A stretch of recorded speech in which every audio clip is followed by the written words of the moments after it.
When we finish, you're all invited up the hallway for Aliyah Levitas' bat mitzvah, right? Ian's bat mitzvah. And during the bat mitzvah, as we did last time for your daughter, Bob, who's a remarkable musician, is going to play a couple of pieces that he's composed as a sort of midrash on the Parsha.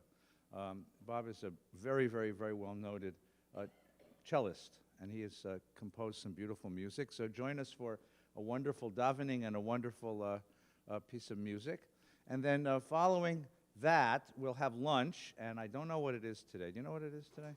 And then following that, at 12:30 or so, about a half an hour after we finish the service, we'll gather in the Weiner Chapel, which is where we usually gather, for a conversation with Karen's dad, Elliot Levitas, who's right there. Hi, welcome home. And Elliot served in Congress during 1975-1985 from the Georgia's 4th District, and talk about Southern politics. I want to talk about Southern American politics, America's South and politics, and his vision of American politics today. And we'll get a chance to interview him about that. Okay? The course of this week is going to be wonderful. It's winter time. It's December. Kislev started this week, so you have 24 days of Hanukkah shopping left. Please get it done with care.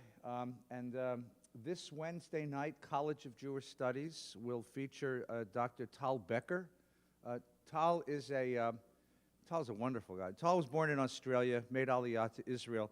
He is the legal advisor to Israel's foreign ministry and the chief negotiator for the state of Israel. So when you talk about Israel negotiating with the Palestinians, he's the guy who does the negotiating. He's the one who sits down across the table from Said Erekat and from Abbas and does the negotiating. And he'll be talking to us about his vision of the region, his vision of Israel, what it means to negotiate peace, what are the prospects for that. He's a wonderful teacher, and I hope you'll come for that. That's this Wednesday night at 7 o'clock.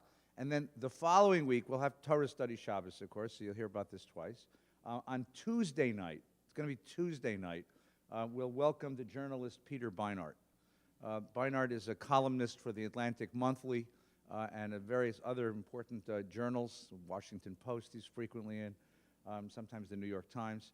And he has a different vision of the Middle East. So please come and join us Wednesday night for Tal Becker and Tuesday night for Peter Beinart. This is all part of our series on Israel since 1967, okay? Some of you were with us on Wednesday night when we welcomed the policy director of Americans for Peace Now, and the rabbi who interviewed her was not as gentle as he usually is, so if anyone would like to yell at me about that, you're welcome to. Okay?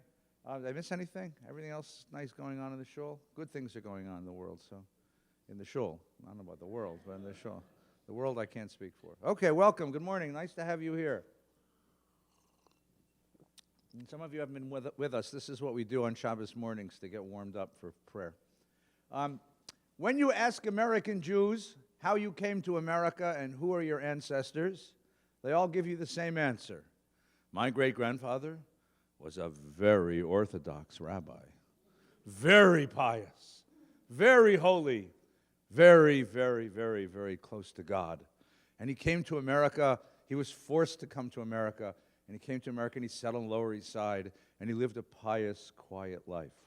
You would think that Europe was populated only by Orthodox rabbis and their pious wives. And then in 1884, they all came up en masse and moved to New York City. There were no Jewish horse thieves, card players.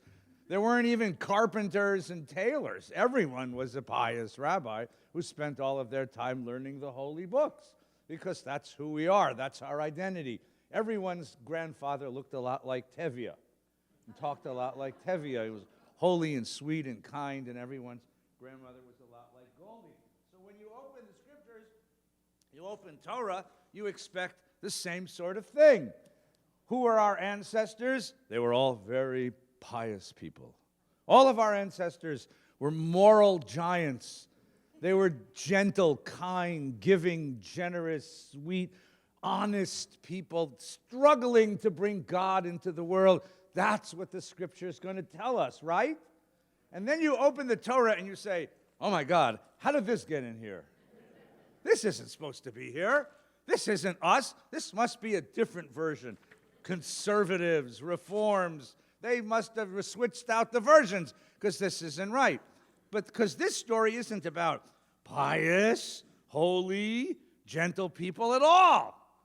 It's about people who are, if I say deeply morally flawed, that's an understatement. These are rotten people. There's something dreadfully wrong with these people. They're like so grossly human. I mean, not even human, but like yucky human. So this week, that's the story. And if you're not ready for yucky human, go home. You're not going to enjoy this story. This is a very, very tough story to read, and particularly because the character we're going to read about is our namesake. We are B'nai Yisrael, the people of Israel. This is Israel. We're going to meet him today. And he's not a nice guy. He's no one you're going to hold up in front of your kids and say, be like him. You might hold up and say, you are like him, but not be like him. This is something really wrong here. Something really, really wrong. So come with me now. Let's begin. We're on page 146. Okay? Now here in our Torah study, we're going to enjoy this story, and the texture of this story. We're going to stop it several times to try to figure out why this story is the way it is. It's Parsha's Toldot, right?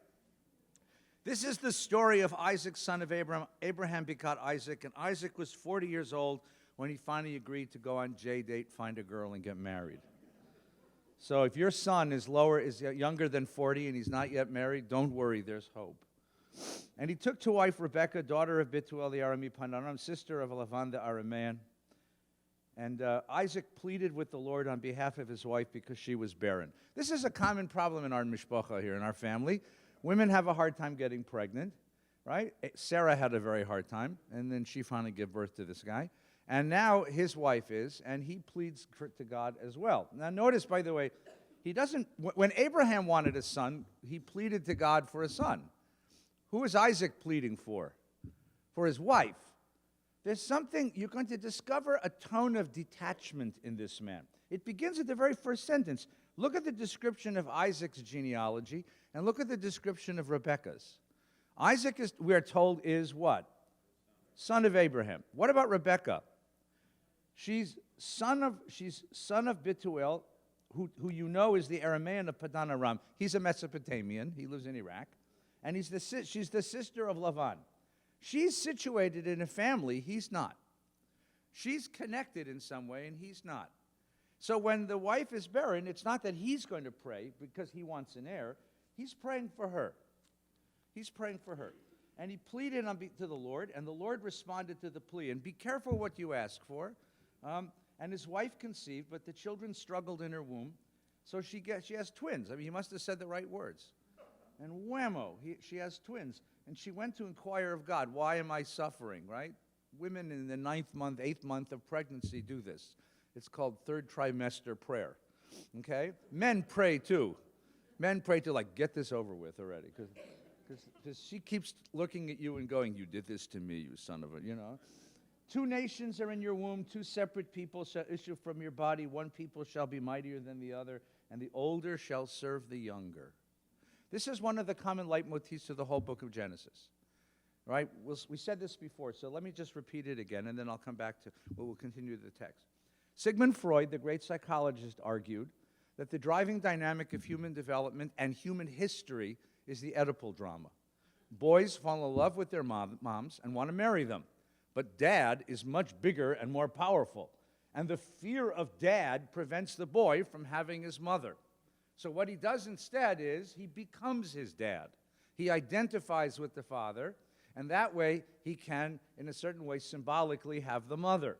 And then he goes out and finds a girl just like the girl who married dear old dad. And many times, us rabbis, we stand under the chuppah with kids getting married, and we look at girl, and we look at mom, his mom, and we say, oh my God.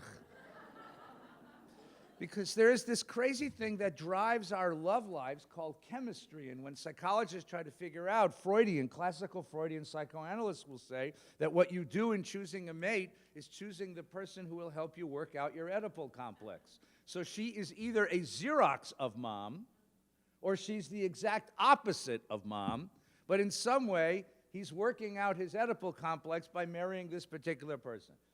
Freud tried to explain the same thing about women, but Freud knew nothing about women, so don't even, it's called an Electra complex, and it's just not useful, but that drama is useful.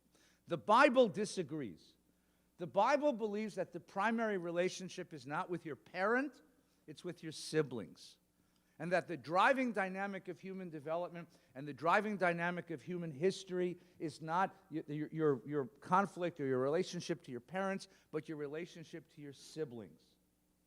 And the whole book of Genesis into Exodus is a series of brother stories, how you get along with your brothers. First we have Cain and Abel. That one didn't work out well. Then we have the sons of Noah. That one didn't work out well. Abraham has a brother. His brother died, so we have his brother's surrogate, who is Lot. They have to separate. Isaac and Ishmael, Jacob and Esau, Joseph and his brothers, Moses and Aaron. In each iteration of the story, the same fundamental conflict that we'll see right here at the end of this one. Two brothers, one blessing.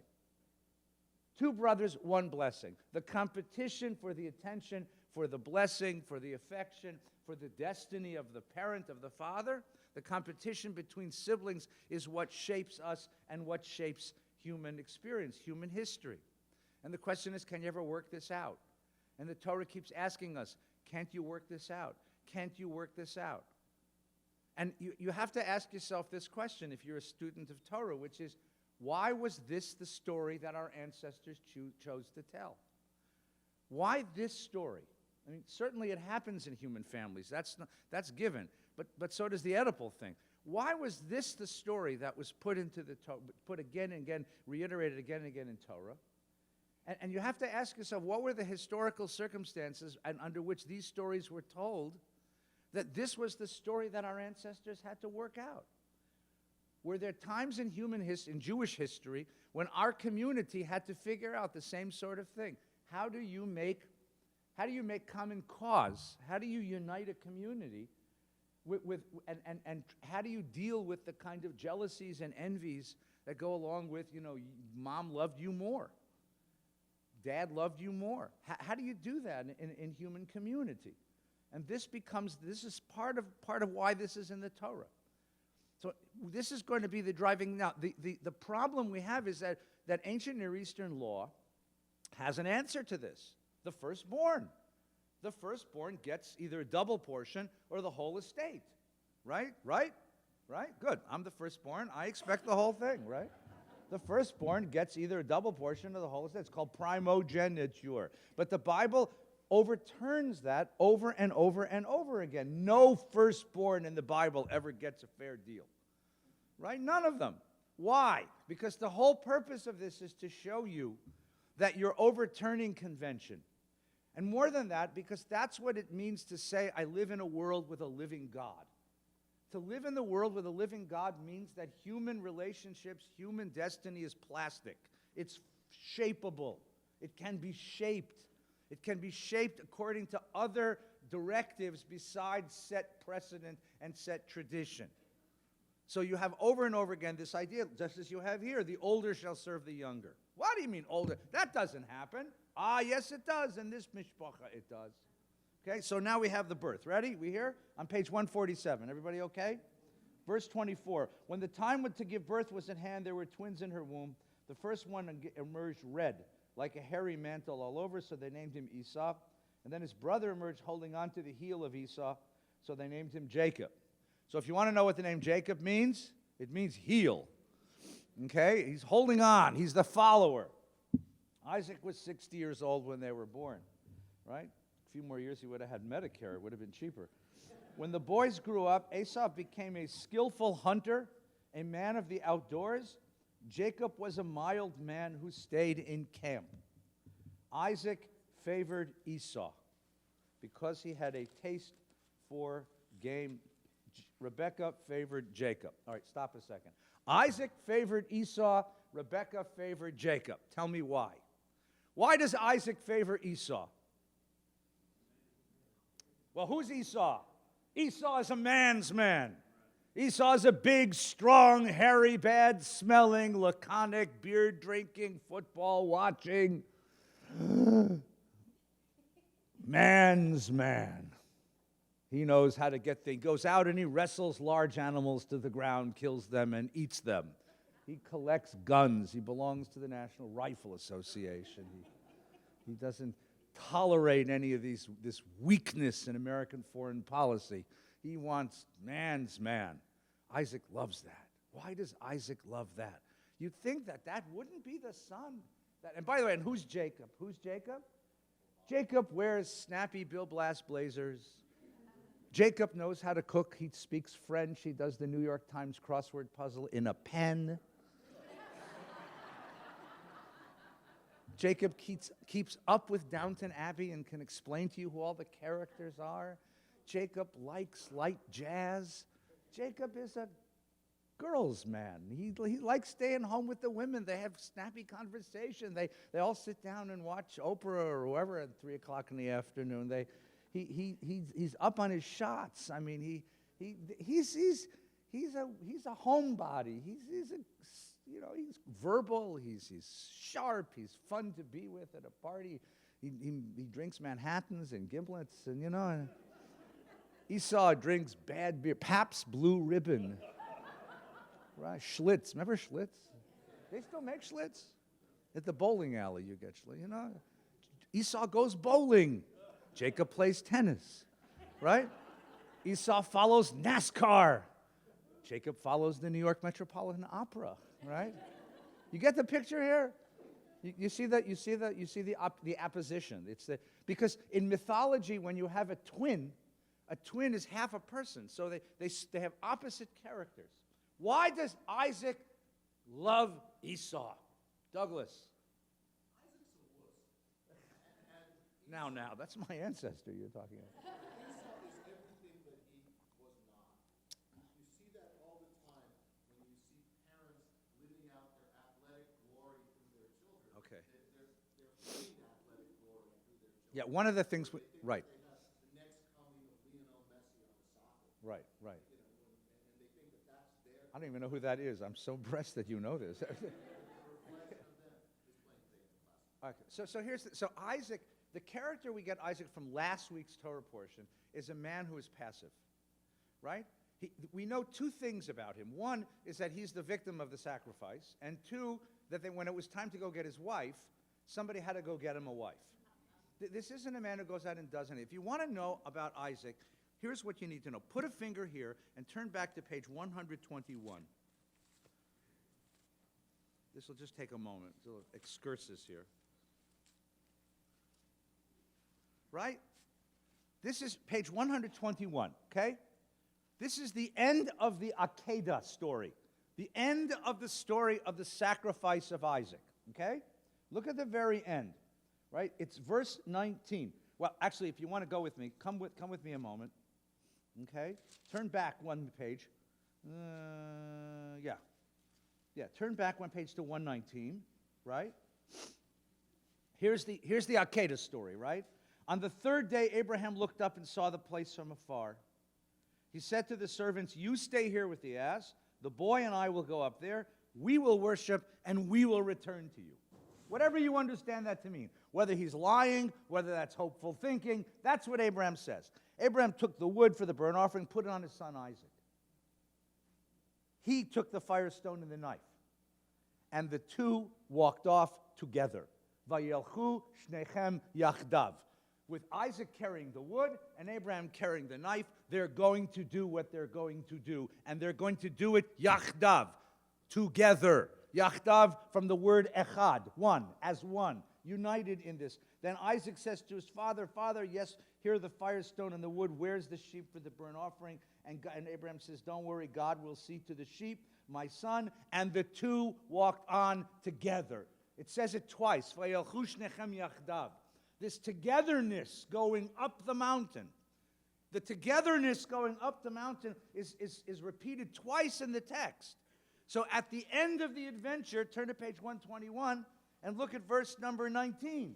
At the end of the adventure, after Isaac has not been sacrificed and after the blessing has been given, and after the ram gets it, how does the story end? Look at verse 18. Abraham returned to the servants, and they departed for Beersheba, and Abraham stayed in Beersheba. Twice we are told, the two of them went up together, but when it comes to coming down, who comes down? Where is Isaac? Where is Isaac? Are there things that parents do to children and children never come back from? They never return home. Are there moments in relationships between parents and children that wound children forever, that children never recover from? Is it possible that having been bound on an altar and having a knife placed at your throat by your own father, you might bear some psychological wounds? And one of those wounds is an incapacity to connect with other human beings. So you can't go find a wife because you don't know how to talk to another human being because you're still shattered. An incapacity to rise up out of your passivity and take any action in the world. A loss of efficacy. An incapacity to trust.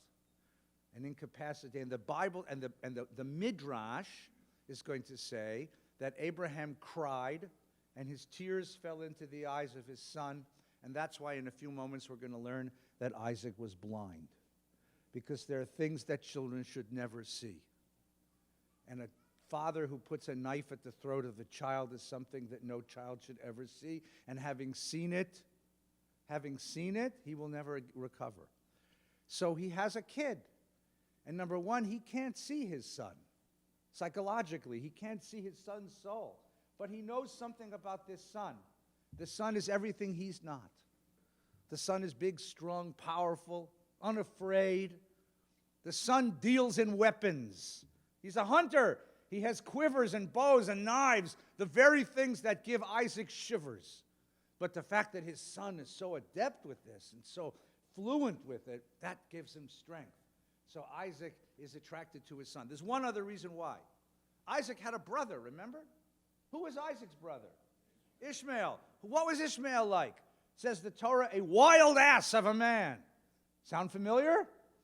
Right? And what happened to Ishmael? When Isaac was a small kid, Ishmael was exiled from the household. Hell of a family you people come from. Right? Hell of a family. So he never got to grow up with that brother, but he longed for that brother because he knew him when he was a young kid. Esau reminds him of Ishmael. And we'll see at the end of the story, that's where Esau's going to go for comfort. He goes back to Ishmael. So here is his bond with his big, strong, powerful, laconic son. And every night they sit at the campfire, as men do, just staring into the fire. How's your day? Just fine. How's yours? Good. How's the truck? Just good. It's a Ford. Yep. F-150. I love this TV commercials for trucks, right? They never have a guy like us say, buy a truck. It's always big men in big boots buying trucks. Right? Everyone I know who owns a truck is an accountant. You know? Right, I'm compensating because I have a truck. You know, I'm a man. I drive a truck. Right? Jacob, of course, doesn't drive a truck. He drives a Prius, you know, in a pastel color, you know. With leather interior, and he won't let you sit on it unless he wipes it off. It's And Rebecca loves Jacob. Why does Rebecca love Jacob? Because Rebecca comes from a household where language is fluid, and he loves the fluency of this guy. This is the cross. This is the mishpacha you come from, right? Someone had a comment a moment ago, and I successfully stifled it. Yes, please. Yeah. No, it says Abraham came down. It doesn't say Isaac came down. They went up twice. It says they went up together twice, but when they came down, just Abraham came. No, it doesn't. It just says Abraham came down because Isaac never came out of that experience. Isaac never emerged from that experience. That experience trapped him. Yeah, Michael.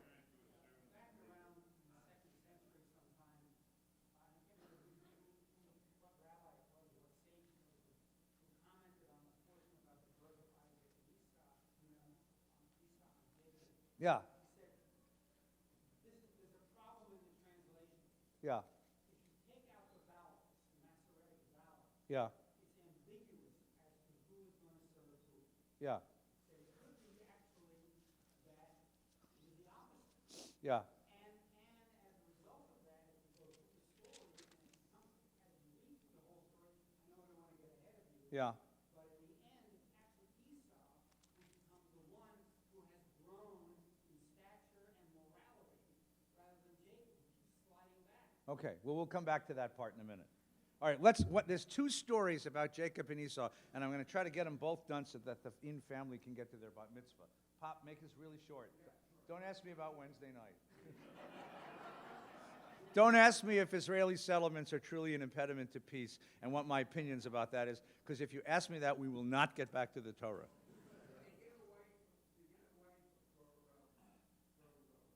Isaac. You don't know. In the Torah, it's after. But you don't know whether the event happened after. The story comes after. The two stories from last week, the first one is the burial of Sarah, and the second is the marriage of Isaac. And it looks like it comes after because the last line of the story is he was comforted over his mother by the presence of his wife. So it would appear to be that's the order of things. He loses the wife, and then he realizes he has Abraham, and he has to push the story forward, so he goes and gets a wife for his son. That seems to be the order of things. Okay? Right, ready? We're on page 148. Having fun? Yes. I don't. 127. It says she was 127. About 90. Yeah. So 3 years after she died, he got married. Right. I mean, she waited till 127 saying, "No, get married already." You know, and he said, "Mom, I'm looking for the right girl. I'm looking for the right girl," you know. Okay, ready? On page 148, ready? Once when Jacob was cooking a stew. Jacob was cooking a stew. First of all, he's a very wealthy family. They have chefs, they have cooks, they have catering. But he's cooking, and he's doing what a man does. He's cooking. And what he's cooking isn't meat. He's cooking vegetarian, vegan. Because that's what Jacob eats. He eats lentils, you know, vegan, right? It's better for you. Esau came in from the open famished. And Esau said to Jacob, now, the English is much more literary than the Hebrew. The Hebrew really starts like a guy coming in out of breath, right? Vayomer Esav el Yaakov, haliteni na min ha'adom adom hazeh. You going to give me the red stuff? You know, Jacob says, it's not red stuff. This is ratatouille. Ratatouille, which has to be distinguished from caponata. Because caponata is ratatouille from Italy. You put capers in it. But caponata is served cold on bruschetta, and ratatouille is served warm on egg noodles. What's wrong with you? And Esau just says, it's red and I'm hungry. Give me that red stuff. You just have to enjoy the conversation, which is why he was named Edom, which means red. And Esau says, I'm at the point, Jacob says, sell me your birthright. And Esau says, I'm at the point of death. What use is my birthright to me? Jacob says, swear to me. So he swore to him, and he sold his birthright to Jacob. Now, verse 34. Jacob then gave Esau bread and lentil stew. He ate and drank and rose and went away. In Hebrew, there are 5 verbs in a row with nothing in between the verbs. There's no nouns. It's just verbs. It sounds like this, right? Vayakov natan Esav lechem v'nezid arishim. He gave him bread and lentil stew. Vayachal vayesh vayakom vayelech vayibas Esav et habchora. He ate and he drank. He got up and he left, and he spurned the birthright. There's this sense of just, wolfing down a meal. Okay, the guy who invented the Big Mac died this week. Did you see that? He died at 96, so you know he didn't eat a lot of Big Macs, right? What? No one lives to 96 eating Big Macs, right? Well, all right, fine. But the guy who invented the Big Mac. So fast food, that's the notion here. It's not a meal. A meal is where you sit and you discuss, you share life. You don't just share food. This is an animalistic act of eating. He ate and he drank, he got up and he left. There's no humanity to this. And the funniest part is, Can you sell a birthright?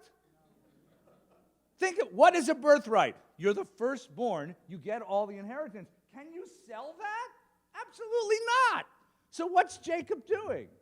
He's screwing with him. He's just messing with him. He just wants to, in Hebrew, in Latin, there's a very important word. It's called shtoch. Do you know that word? It's a shtoch, you know? This is what you're doing. He's giving him, he's just messing with him. Sell me the birthright. You can't sell a birthright. You're still the firstborn. You can't sell that away. But he's messing with him, and the Torah wants to give you a window about who he is. All right, now we're going to move to the great story. Ready?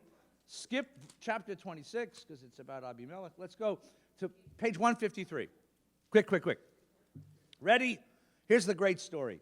When Isaac was old, Vayihi Zaken Yitzchak, and his eyes were too dim to see. And I want you to understand that in every sense. Not just physically blind, but he's morally blind.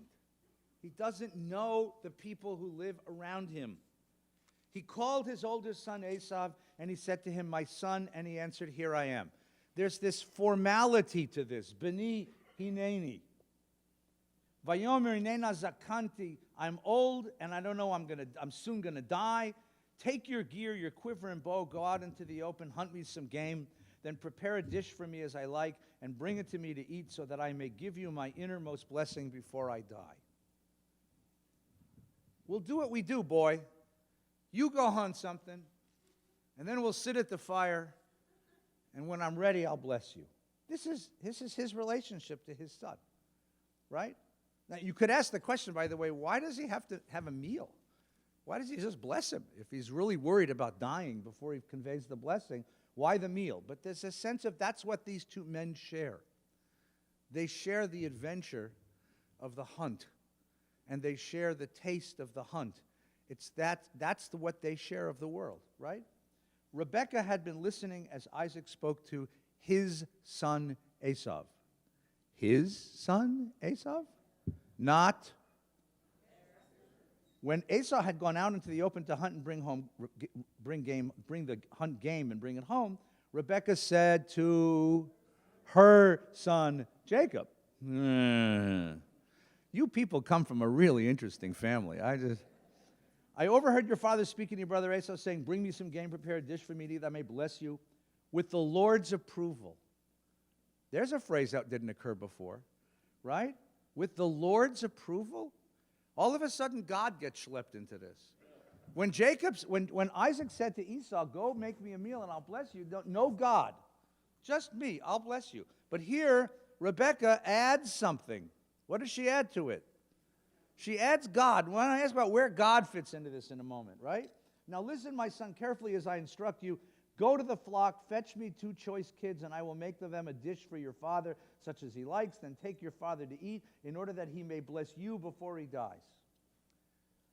Mom's given Sonny Boy instructions. Now, what should Sonny Boy say?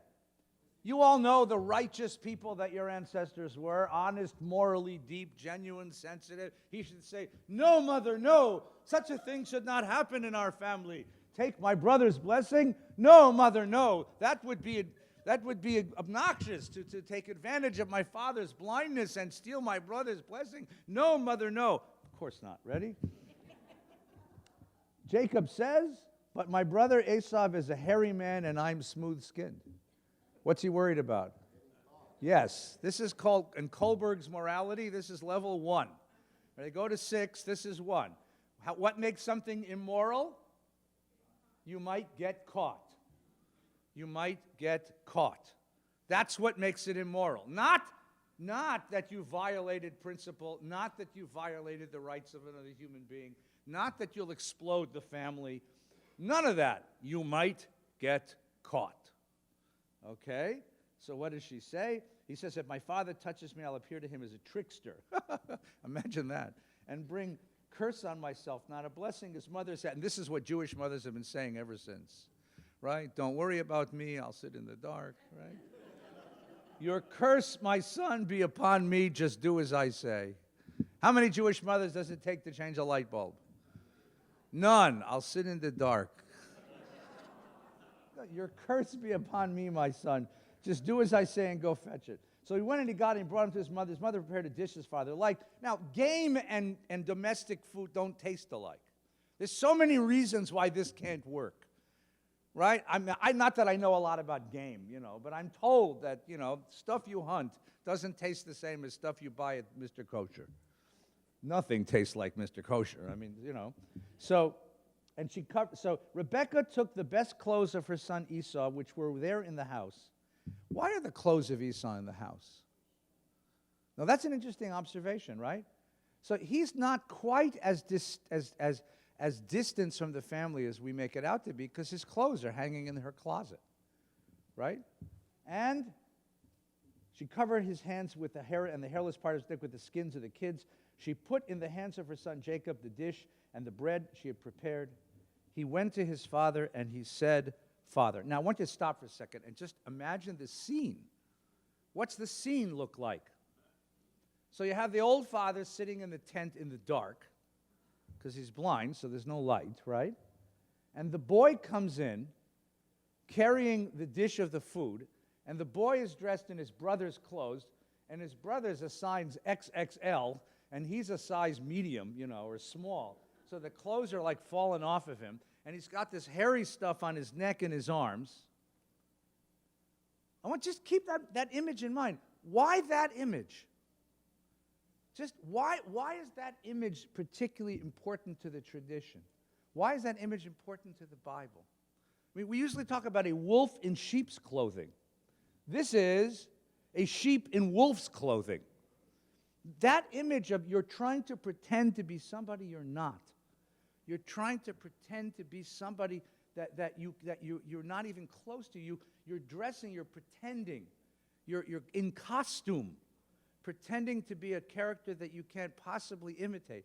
That's the image here. Think about that as a self-image of the Jewish people.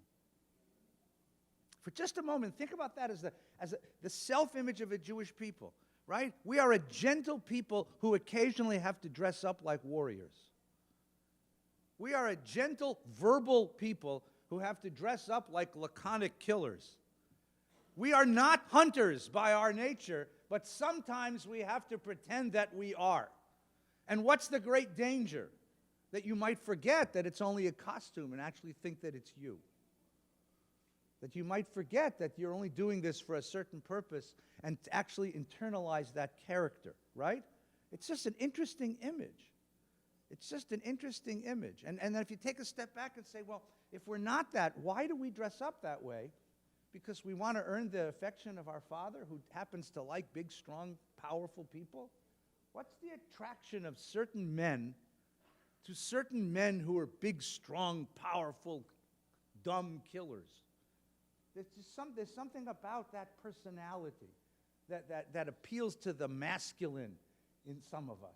Just meditate on that while we're reading, because I'm going to get political in a minute against my will. All right, ready? Are you ready? Yes. Here we go. So what's the question? Will he get away with it? What will happen? You think Isaac knows? And if he knows, what is Isaac going to do? Right? Father. That's the only thing he says. Avi. And what's Isaac's first response? Oh, thank God you're here. That smells so good. Bring it over here. Get me a beer. Go to the fridge and get me a cold one, son. No, that's not his first response. What's Isaac's very first response? Yes. Which one? Not even yes. Yes is in English. Hineni, which means I'm here, right? Mi ata beni. Now, in English, it says, which of my sons are you? Because the translator is tipping his hand. But that's not the Hebrew. If you go to the top of page 156, if those of you can read Hebrew, look at the first three words. Mi ata beni. I told you 100 times, the questions in the Torah are the meaning of the text. The whole text was written as a context to give you the question. The question is really the ikar. The question is the principal matter of the entire narrative. The narrative exists to give us the question. And the question is, Mi ata beni. Who are you, my son? Who are you? Where did you come from? What is your inner character? Who do you aspire to be? Beni, are you really my son? Are you my father's grandson? Are you somebody else? Who are you? All of us have moments in life when that question just smacks you in the face. Mi ata beni, who are you? Sometimes it's in moments of tragedy. Sometimes it's in moments of joy. Sometimes it's moments of utter confusion. Who are you? Let me propose the following idea. Isaac and Jacob have never spoken. Yes, they live in the same house, but men don't speak to their sons all the time. Isaac has never had a conversation face-to-face with this son. The other one, yes. He's the one that he loves. But this one, he never cared for that much. And it was his mama's boy. Isaac has never really gotten to know him. And the whole blindness thing is exactly that. He doesn't know his sons. He's attracted to Esau, but he doesn't really know what he's really like. And he doesn't know Jacob. Mi ata beni. Who do you want to be? Who do you want to be? That's what the whole narrative is about. Ready? Together? And of course, Jacob, because he's who he is, misinterprets the question. He interprets the question not as in its depth.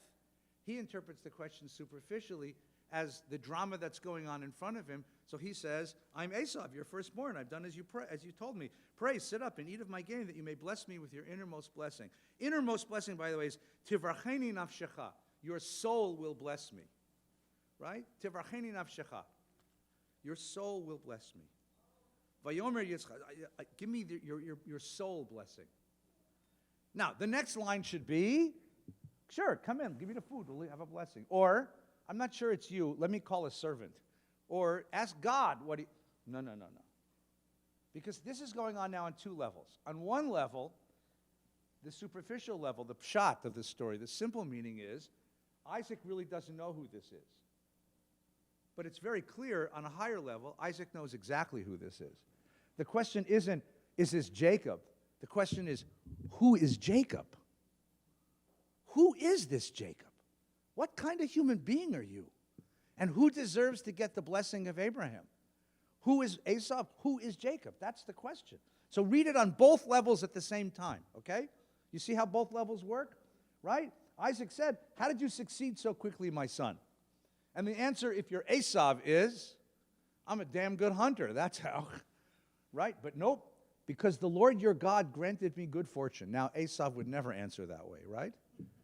Isaac said to Jacob, come closer that I may feel you, my son, whether you're really my son Esau or not. Now, you wouldn't say that if you had any confidence in what you were about to do, right? But that's not the question. Isaac is saying, I never got to know you. And frankly, now that I realize that I never really got to know Esau either. I really don't know your inner soul.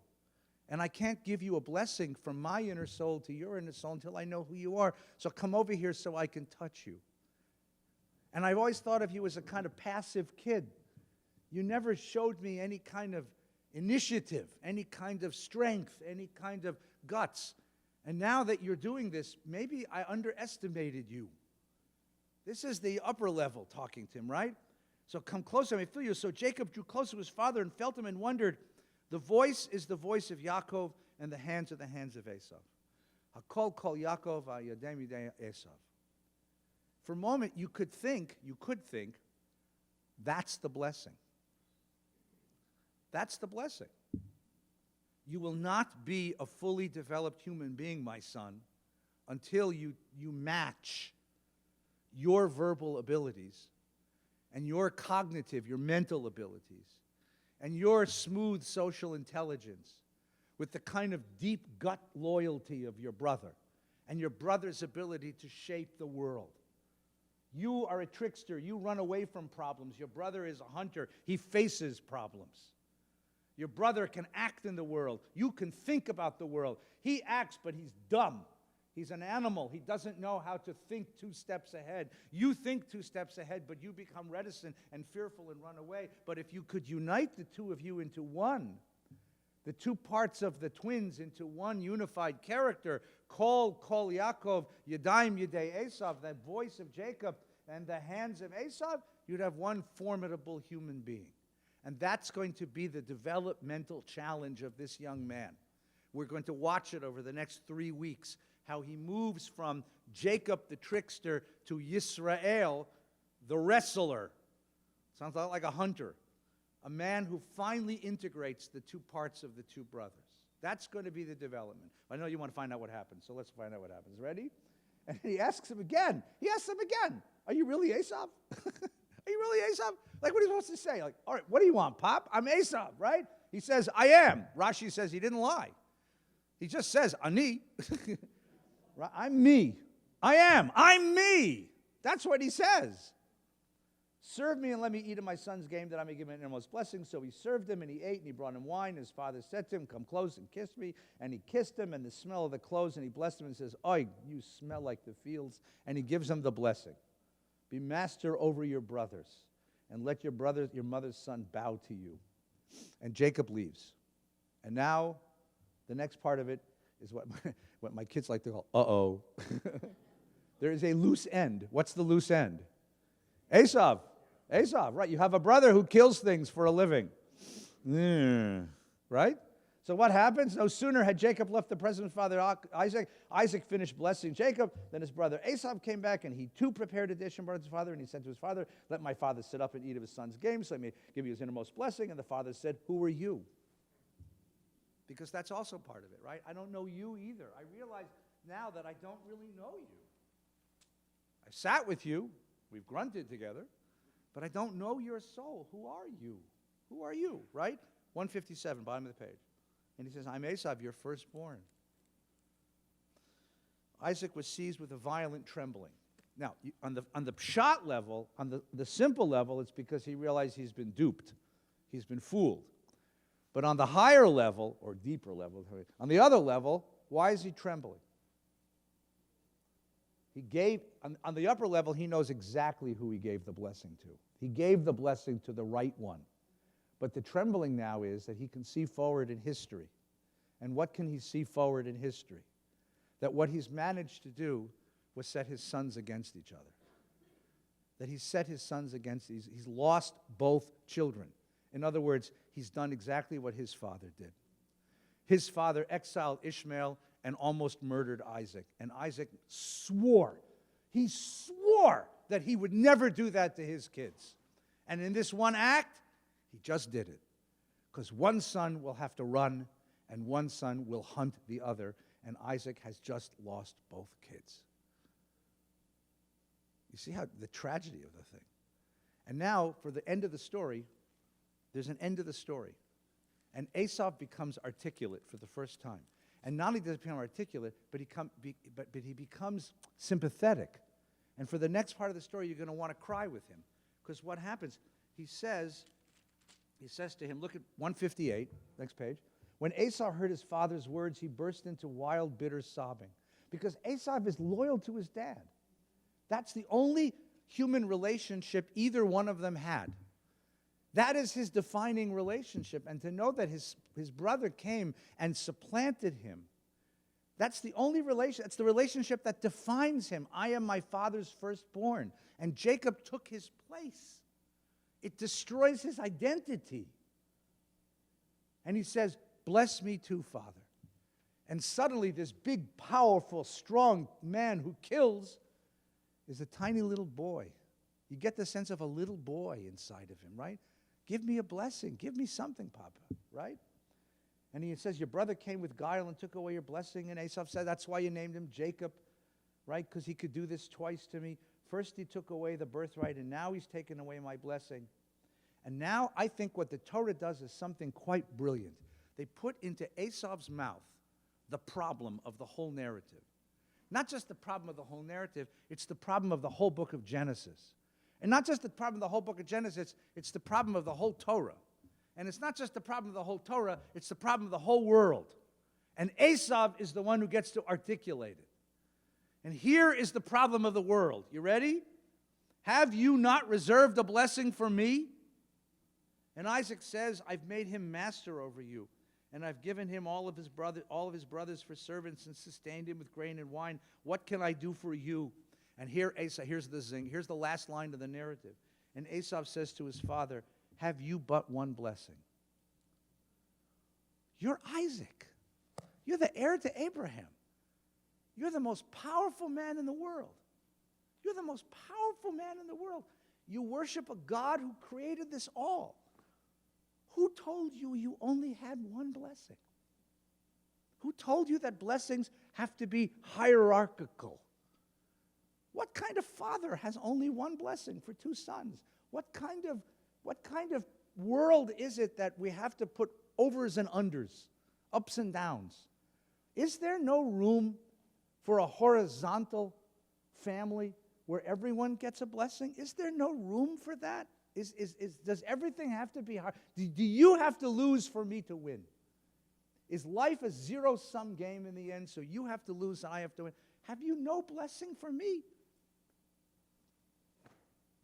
It's just, that's the whole question of the Torah. When are you going to learn? When are you going to learn? And Esau is the one who articulates it, because he's the broken one, because he's the cheated one.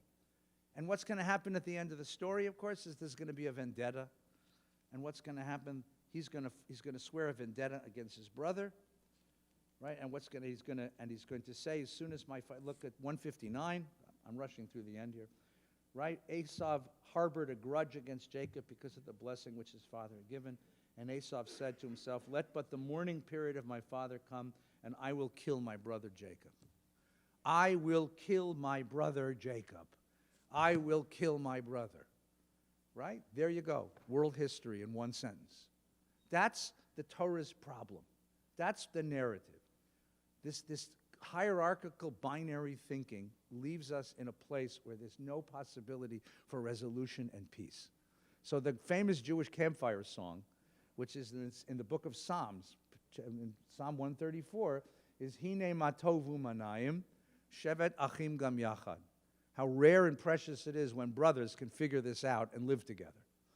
And that's the great Jewish hope. That's the great hope of the Bible. But the hope of the Bible isn't resolved in this place, because right now we have these two brothers, and all they can do is hate each other.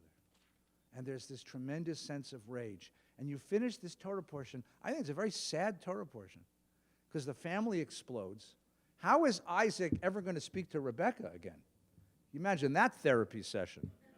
I mean, you're the therapist, and Isaac and Rebekah come in. How long have you been married? We're married 20 years. Why are you angry at each other? Well, let me tell you the story. I mean, you just be that family therapist for a moment. And Esau and Jacob, how do you resolve this? That's going to be the Torah's great question. How do you resolve this kind of rage? How do you resolve this kind of hate? What will happen? What will have to happen to Jacob? And what will happen to Esau, and what will happen to us? That's the great question.